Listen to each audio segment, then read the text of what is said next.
আচ্ছা ভাই, আর সাকিব খানের বাড়িতে কোন রোড দিয়ে যাবো? এইটা দিয়েই এই রোড দিয়ে হাতে মরাচুরিদের নাম দোকান, হ্যাঁ। মানে হাতের বাম দিয়ে এইটা রাস্তা। দর্শক বন্ধুরা, আপনাদেরকে শুভেচ্ছা জানাচ্ছি। আমি এখন রয়েছি গোপালগঞ্জ জেলার মকসুদপুর উপজেলায়। দর্শক বন্ধুরা, এখন আপনাদেরকে নিয়ে যাব জনপ্রিয় সুপারস্টার সাকিব খানের গ্রামের বাড়িতে। দর্শক বন্ধুরা, আমি এখানে এসে যতটুকু শুনেছি, আসলে এখানে গ্রামবাসীরা কেউ ইন্টারভিউ দেয় না, মুখ খুলে না, আসলে সাকিব খানের পক্ষে কেউ কথা বলে না। আসলে এখানে আমি আসার পরে অনেকে 10 জন আমাকে বাধা দিয়েছে যে ভাই না যাওয়াটাই ভালো, আপনি গেলেও ক্যামেরার সামনে কেউ কথা বলবে না। তো যাই হোক, কি আছে ভাগ্যে, আমি আপনাদেরকে নিয়ে যাচ্ছি জনপ্রিয় সুপারস্টার সাকিব খানের গ্রামের বাড়ি, যেটা হচ্ছে পশ্চিম রাগদি গ্রাম।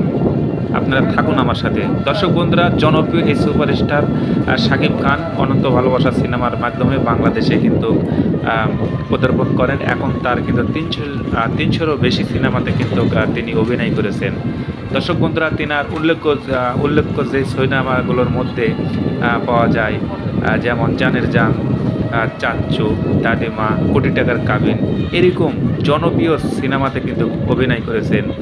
উল্লেখযোগ্য তার কিন্তু জুটি হিসাবে কিন্তু কাজ করেছে প্রথমে কিন্তু মনমোহন, চিত্রনায়িকা মনমোহন। আর মনমোহনের সিনেমাতে অভিনয় করার পরেই এই সাকিব খান ভাইরাল হয়েছে। কারণ আপনারা জানেন যে বিষে ভরা নাগিন সিনেমা যখন মার্কেটে আসে, তখন কিন্তু এমন মার্কেট পেয়েছিল, প্রত্যেক সিনেমা হলে কিন্তু একদম ধামাকা বেঁধে গিয়েছিল। তারপর সেই মনমোহনকে নিয়ে কিন্তু তারপরে দুই নাগিন, বিষাক্ত নাগিন, এরকম কিন্তু অনেক সিনেমাতে কিন্তু অভিনয় করেছেন। মনমোহনের সাথে জানের জান ছবিতেও কিন্তু তিনি অভিনয় করছেন। এই মনমোহন জুটির মাধ্যমেই কিন্তু সিনেমাতে কিন্তু মার্কেট পেয়েছিল এই জনপ্রিয় সুপারস্টার সাকিব খান। যাই হোক, তারপর আপনারা জানেন এখন তার সহধর্মিণী, তার স্ত্রী অপু বিশ্বাস, তার সাথে বেশি সিনেমাতে কিন্তু প্রায় 72টা সিনেমা অভিনয় করেছে, 72টা ছবিতে অভিনয় করেছে এই অপু বিশ্বাস এবং সাকিব খান। যাই হোক, বলতে বলতে কিন্তু আমরা চলে আসছি। আপনারা আমার সাথে থাকুন, দেখা যায় ভাগ্যে কি আছে। ছোট ভাই, তোমরা কেমন আছো? ভালো আছেন? সাকিব খানের গ্রাম এটা? হ্যাঁ, তোমার নাম কি? আসিফ। হাসিব। তা হাসিব আর সাকিব মিলে যাচ্ছে তো নাম। হ্যাঁ, তো এই গ্রামেই সাকিব খানের বাড়ি? ও আচ্ছা আচ্ছা, দেখা গেলে সাকিবের বাড়ি যাওয়া যাবে? হ্যাঁ। ও, কত দূরে সাকিবের বাড়ি? দেখি, আমি যাচ্ছি। কি আছে? সব বিক্রি করে দিয়েছে? হ্যাঁ। ও আচ্ছা আচ্ছা, তাই কিছুই করে নাই? আহা,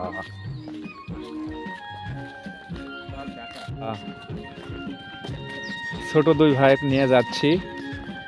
আসলে এই গ্রাম সাকিব খানের গ্রাম ছিল। তার বাবা, তার দাদা শেখ পরিবার, তারা হচ্ছে শেখ। হ্যাঁ, তারা শেখ, আর এটা শেখ পাড়া। কিন্তু এই গ্রামে এসে কিন্তু সবাই বাধা যে গ্রামে আপনি যায়েন না, আপনি ঘুরে যান। তোমার নাম কি? মাদন মন্ডল। বাঁধন, আচ্ছা হোক। সাকিব খানের বাড়ি কি এই গ্রামে? তাই? সাকিব খানের ছবি দেখা হয়? কি ছবি দেখেছেন? একটা ছবির নাম, একটা ছবির নাম। কে কয়টা নাম বলতে পারবে? হ্যাঁ, বাবু। তাই? আর কি? তুমি তুমি কিছু জানো? একটা ছবির নাম? হাই হাই, গ্রামের মানুষ কলঙ্ক হয়ে যাবে তো। হ্যাঁ, কেন? এই গ্রামে কিছুই করে না, এই ছোট থেকে বড়। হ্যাঁ, আছে, কিন্তু ওনার উপর খেপা কেন ওই গ্রামের মানুষ? হ্যাঁ, সৎ ভাই মানে ওনারা দুই মা না? ও, সাকিব খানের বাসা কি এই গ্রাম? হ্যাঁ, তার কি আছে এই গ্রামে? মসজিদ বলে বানিয়ে দিয়েছে। মসজিদ? তাই, মসজিদ বানিয়ে দিয়েছে। আর কত দূর তার বাড়ি? সামনেই বাড়ি? আচ্ছা আচ্ছা, দেখি আমরা যেতেই থাকি সামনে। সবাই বলছে সামনে, আমরাও যাচ্ছি। সাকিব খানের বাড়ির কি অবস্থা দেখেন তো, আপনার জুতো টুতো সব শেষ, এরকম একটা অবস্থা। চলে আসতে নাকি আমরা? সাকিব খান এই রাস্তা ঠিক করে নেবেন, ঠিক করে নেবেন সাকিব খানে? অবশ্যই দেবে। তো এই একটা ওনার বাড়ির যাওয়ার রাস্তা এরকম ভাঙা কেন? হ্যাঁ, উনি ফোন দিলেই তো সুপারস্টার মানুষের রাস্তাটা হয়ে যায়। হ্যাঁ, এই কাকেও বলতেছে আসলে একটা রাস্তা, সেই রাস্তাটাও করে না। এই যে দেখুন, এই যে দেখেন কি অবস্থা, বেহাল অবস্থা এই রাস্তাটার। ও রাস্তাতে ওই আমি 2 কিলোমিটার দূর থেকে হেঁটে আসতেছি, সেখানে আসে ও মাইক্রো রেখে ও হেঁটে আসে। তাহলে এর সাথে আর কি আমি আসলে কি বলবো, আমাদের গ্রামের জামাই অবন্তী বিশ্বাস মানে জয়ের মামা, আমি সেক্ষেত্রে কিছু বলেও পারছি না। এই যে দেখুন, হ্যাঁ রাস্তার দেখেন অবস্থা, দূর অবস্থা। এই হচ্ছে সাকিব খানের বাড়ির যাওয়ার রাস্তা। আমি কিছুক্ষণ আগেও বলেছি যে কণ্ঠশিল্পী মনির খানের বাড়িতে গেলাম বা প্রত্যেকটা সুপার স্টারের বাড়িতে আমি গিয়েছি, কিন্তু তারা কিন্তু যদি বিদ্যুতের প্রয়োজন হয়েছে তারা বিদ্যুৎ অফিসে ফোন দিয়েছে, সঙ্গে সঙ্গে হয়ে গেছে। আবার দেখা যাচ্ছে রাস্তা সব হয়ে গেছে। কিন্তু আসলে কোন গ্রামে যাচ্ছি, থাকুন আমার সাথে। হয়তো বা চলে আসছি খানপাড়া, এই সামনেই। খান না তো, এটা হচ্ছে শেখপাড়া। শেখ কীভাবে খান হলো এই নিয়ে কিন্তু আমরা দেখানোর চেষ্টা করব। এই হচ্ছে গ্রাম। হয়তোবা এই যে দেখুন, এই যে দেখেন বড় যে বৈদ্যুতিক খুঁটা বা এই যে এই পাশ দিয়ে যে রাস্তাটা চলে গেছে, এই যে দেখেন সাকিব খানের বাড়ি। এই যে দেখুন, সাকিব খানের এই বাড়িতে যাব। এই যে দেখতে পাচ্ছেন এই রাস্তা ধরে এই যে ওই যে কারেন্টের থম্বার যে সামনে ওই বাড়িটি। হ্যাঁ, ওই যে আমি আপনাদেরকে নিয়ে যাব, থাকুন আমার সাথে। দর্শক বন্ধুরা, এতে দেখতে পাচ্ছেন এই যে বাড়িটি, টিন শেড এই বাড়িটি, এটা হচ্ছে মূল বাড়ি। এই বাড়িতেই কিন্তু জন্ম সাকিব খানের, এখানেই তার ভাই রয়েছে। আর এইগুলো হচ্ছে প্রতিবেশী, তার চাচা জ্যাঠা, তাদের বাড়ির সাইডে এগুলো। আর এই যেগুলো তার প্রতিবেশীর বাড়ি। আর এটা হচ্ছে এটা হচ্ছে মূল বাড়ি সাকিব খানের, একদম গ্রামের বাড়িতে। আমি এই যে দেখানোর চেষ্টা করতেছি। এই যে দেখুন, এই যে সিঁড়ি, 1 2 3টি সিঁড়ি। এই সিঁড়ি, এটাই হচ্ছে আপনার সুপারস্টার চিত্রনায়ক সেই সাকিব খান, তার কিন্তু বাড়ি। এই যে দেখতে পাচ্ছেন তার একদম বাড়ির পিছন সাইড এটা। আর এই যে এই ঘরটি, এটাই হচ্ছে সাকিব খানের একদম বাবার বাড়ি, বা এই বাড়িতে তার এক ভাই রয়েছে। গ্রামের একটা ভাই থাকে, সাকিব খানের ভাই কিন্তু এই বাড়িতেই থাকে। এই যে দেখতে পাচ্ছেন, এই যে এই বাড়ি হচ্ছে সাকিব খানের বাড়ি। এই যে দেখুন, আসলে আপনারা কমেন্ট করে যাবেন আসলে সাকিব খানের বাড়ি কেমন লেগেছে আপনাদেরকে। এই যে দেখতে পাচ্ছেন, আমি একদম রাগদি, পশ্চিম রাগদি গ্রাম, আর একদম সাকিবের বাড়ির মধ্যে থেকে আপনাদের কিন্তু আমি দেখানোর চেষ্টা করতেছি। আর সবাই হয়তো মিলেমিশে ও শুরু করছে, হয়তো সবাই করছে। আচ্ছা আচ্ছা, এই আপনার এই গ্রামের সাকিব খানের বাড়ি, এই তো। আচ্ছা, সাকিব খানের সিনেমা দেখলে আপনার কেমন লাগে? গ্রামের ছেলে, হ্যাঁ ভালো দেখেন না? ও আচ্ছা আচ্ছা আচ্ছা, সাকিব খানের কাছ থেকে দেখেছেন আপনি? তা হোক, দেখেছেন তো? একে দেখেছেন, চোখে দেখেছেন এইভাবে সামনাসামনি? তাই? ও আচ্ছা আচ্ছা, এই গ্রামের নাম আমি ভুলে গেছি, কি গ্রামের নাম? রাগদি। রাগদি। তাহলে সাকিব খান একটা মসজিদ বানিয়ে দিয়েছে। কোথায় সেই মসজিদ? আমি সাকিব খানের বাড়ি দেখালাম, আর সাকিব খানের বাড়ি থেকে বেরিয়ে আমি শুনলাম যে সাকিব খান না বলে একটা মসজিদ বানিয়ে দিয়েছে, অনেক বড় একটা মসজিদ বানিয়ে দিয়েছে। সেই মসজিদেই আমি হাঁটতে হাঁটতে যাচ্ছি, এসে তার বাড়ি এই পাশ দিয়ে পুকুরে পাড়ি দেয়, এই রাস্তা দিয়ে আমি হেঁটে এই যে সামনে আমি দেখতে পাচ্ছি মসজিদে যাচ্ছি। আমার সাথে থাকুন। আসলে এখানে 2 রকম কথা রয়েছে।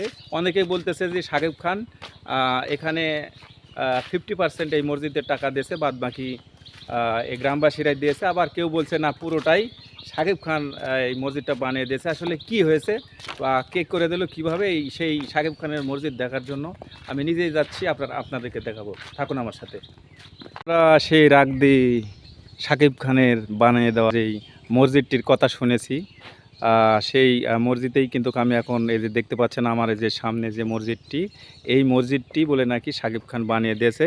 আসলে কতটুকু সত্য মিথ্যা আমি এলাকার বাসীর থেকে, আমি একাধিক ব্যক্তির কাছ থেকে শুনেছি। তো তার উচিত ছিল এটা বানিয়ে দেওয়া, কিন্তু এখন অনেক দিন ধরে এইভাবে তৈরি পড়ে আছে, কোনো কাজ নেই, এসি নাই, বিদ্যুৎ নাই, নাই বলতে কিছুই নাই, এরকম একটি পরিস্থিতি। সেরকম না, হ্যাঁ? এখনও অনেক কাজ, যেমন এই যে দেখেন টাইলস মাস কিছুই কিন্তু লাগানো হয়নি, পরিবেশ করে রাখা হয়েছে, হয়তো হয়ে যাবে। আর এখানে এসে আমি যা শুনেছি সেটা হচ্ছে যে শাকিব খান অর্ধেক টাকা দেয় আর বাদ বাকি কিন্তু অর্ধেক টাকা কিন্তু গ্রামবাসীরা মিলে দিয়ে এই পর্যন্ত এই মসজিদটি তৈরি করেছে। এরকমই কিন্তু আমি যতটুকু আর কি এখানকার স্থানীয়রা বলেছে ততটুকুই কিন্তু আমি তুলে ধরার চেষ্টা করতেছি। অনেক ইউটিউবার এসে বলে যে শাকিব খান বানিয়ে দিয়েছে, এই সেই নির্মাণ করে দিয়েছে। আসলে এরকম কিছু না, তবে হ্যাঁ 50% দেওয়া মানে এটাও কিন্তু অনেক দেওয়া। তবে শাকিব খান এমন একটা সুপারস্টার, তাই হাজার হাজার কোটি টাকার মালিক। এগুলো মসজিদ আসলে কিছুই না তার কাছে, কিন্তু গ্রামবাসীর কেন দিতে হবে বিষয়টা পুরোটাই হয়তোবা নির্মাণ করে হয়তোবা দিতেও পারে, আরও কাজ করতে পারে, উপরে হয়তোবা 2তলা 3তলা হতে পারে। সেটা আমি বলতে পারবো না আসলে কি হবে। তবে এটাই হচ্ছে শাকিব খানের যে মসজিদ, সেই মসজিদে কিন্তু আমি দাঁড়িয়ে রয়েছি।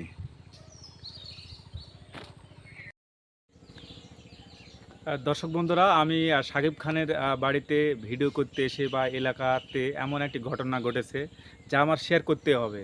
সেটা হচ্ছে এখানে এমন একটি অবস্থা যে আমাকে মারধর করার মতন একটা অবস্থা।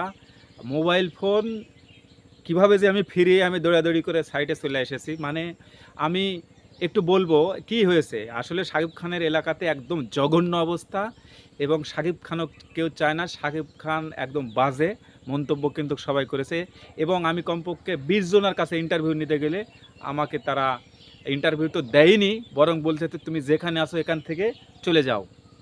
তো আমি একটু বলি দর্শক বন্ধুরা, আমি মোশাররফ হোসেন ইমন, আপনারা জানেন যে আমি অনেক মিডিয়াতে আমি কাজ করি। তবে আমি সুপারস্টারের প্রত্যেকের বাসা বাড়ি এগুলো তুলে ধরি, বা অনেক আমি সেলিব্রিটির বাড়ি দেখেছি। মানে গত 3 দিন আগেও আমি একটা ভিডিও আপলোড দিয়েছি চিত্রনায়ক আমিন খান। আমিন খানের বাসার ভিডিওটা আপনারা যা দেখে আসবেন। আমি যখন ক্যামেরায় নিয়ে যে সেখানে গিয়েছি, সেই কালীগঞ্জ উপজেলা সাতক্ষীরা জেলার কালীগঞ্জ উপজেলা, সেখানে কিন্তু চিত্রনায়ক আমিন খানের পক্ষে কথা বলার জন্য মানুষ ভিড় লেগে গেছে, এবং মানে ওখানে এমনভাবে তার প্রশংসা করেছে সবাই। সে হিরো হিসেবে ভালো, ব্যক্তি হিসেবে ভালো, তার বংশ পরিচয় হিসাবে সেখানে ভালো। তারপরে ইন্টারভিউটা আপনারা দেখে আসবেন। কেউ বলছে আমার ছেলে হয়, কেউ বলছে আমার ভাতিজা হয়। এই এলাকার যে গৌরব, এটা হচ্ছে আমি আমিন খানের কথা বললাম। তারপরে আমি যদি কাজী মারুফের কথা বলি, কাজী হায়াত স্যারের কথা বলি, আমি গতকালকে আমি ভিডিও আপলোড দিয়েছি রাত 2টার সময়, আপনারা দেখবেন যে সেই ভিডিওতে অনেক মানুষ, মেয়ে মানুষ থেকে শুরু করে সবাই, ছেলে বৃদ্ধ সবাই কিন্তু ইন্টারভিউ দিয়েছে। এবং সেই কাজীপাড়া, যেখান থেকে কাজী হায়াত বা কাজী মারুফের জন্ম, যেই বাড়িতে ইতিহাস সিনেমা শুটিং হয়েছিল, যে ইতিহাস যে সিনেমা মুভি যেখানে শুটিং হয়েছিল কাজী মারুফের প্রথম সিনেমা, সেটা কিন্তু তার নিজ বাড়ি, নিজ গ্রামেই। তো আপনারা দেখে আসবেন কত প্রশংসা তাদের। একটা লোক আমি খুঁজে পাইনি যারা এগেনস্টে কথা বলে। কিন্তু আজকে দুর্ভাগ্য কপাল, আমি এমন একটি খারাপ লেগেছে, আমার খুবই খারাপ লেগেছে যে শাকিব খানের মতন একটি সুপারস্টার তার গ্রামে এসে একটা বেহাল অবস্থা। এবং আমি এখানে যখন আমি ওই টেকেরহাট যাওয়ার যে বড় রাস্তা, সেখান থেকে আমাকে বলছে ভাই এখান থেকে ঘুরে যান, কেউ মুখ খুলবে না, কেউ ইন্টারভিউ দেবে না। আমি বলছি কেন? তো বলছে আপনি গেলে মোবাইল বেড়া ভেঙে ফেলবে। মানে এত বাজে। এখানে যেখানে অর্থ সম্পদ ছিল সেগুলো বেচকিন করে এখান থেকে তো চলে গেছে। মানুষের সাথে কুকুরের মতন ব্যবহার, বা কেউ মুখ খুলতে চায় না। একটা লোক পেলাম না যে সে আমাকে সহযোগিতা করেছে। তো আমি শাকিব খানকেও বলবো ভাই, আপনার যেমন আপনার বিজনেস করতেছেন বা আপনি সুপারস্টার, আমিও সোশ্যাল মিডিয়াতে টুকটাক ভিডিও করে থাকি। আমি আসে যেটা পেয়েছি সেটাই আমি তুলে ধরার চেষ্টা করছি। আমার জান কোনো মতে নিয়ে আমি কিন্তু এই গ্রাম থেকে যাচ্ছি। তো দর্শক বন্ধুরা, এটা ছিল আমার একদম বাস্তব প্রেক্ষাপটটা দেখবেন যে এখানে কোনো কেউ ইন্টারভিউ দেয়নি। আমি কিন্তু 100 জনের কাছে গিয়েছি, কেউ ইন্টারভিউ দেয়নি। কিন্তু শেষ পর্যন্ত প্রতিবেশী যে হিন্দু দাদারা বা দিদিরা কিছু ইন্টারভিউ দিয়েছে বলে আমার ইজ্জত বেঁচেছে। আমি এসেছিলাম শাকিব খানের গ্রামের বাড়িতে। আমি ঘুরে ঘুরে যতটুকু পেরেছি আমি দেখানোর চেষ্টা করেছি। আমি সেই রাগদি গ্রাম, আর মকসুদপুর উপজেলা, আর জেলা হচ্ছে গোপালগঞ্জ। এই সে দেখতে পাচ্ছেন, এই সেই শাকিব খানের তৈরি করে দেওয়া যে মসজিদ, আপনারা সবাই জানে। কিন্তু আমি একটু ভিন্ন রকম আমি তথ্য পেয়েছি। আমি আপনারা জানেন যা পাই সেটা দিই, কারণ এখানে কোনো আমি মিথ্যা ধোঁকাবাজি রং পালিশ এগুলো দেওয়ার চেষ্টা করি না। আমি এখানে এসে শুনলাম রাস্তার মধ্যে যে শাকিব খান অর্ধেক দিয়েছে আর বাদ বাকি গ্রামবাসী দিয়েছে, দিয়ে এই সেই মসজিদটি বানিয়ে দিয়েছে। তো যাই হোক, আমি শাকিব খানের বাড়ি বা তার এলাকা ঘুরে দেখানোর চেষ্টা করেছি। আপনারা যদি কোনো অংশ ভিডিও যদি ভালো লাগে থাকে তাহলে অবশ্যই তাহলে আমাদের চ্যানেলটিকে সাবস্ক্রাইব করে দেবেন, আপনারা মতামত জানিয়ে দেবেন। সবাই ভালো থাকবেন, সুস্থ থাকবেন, আল্লাহ হাফেজ।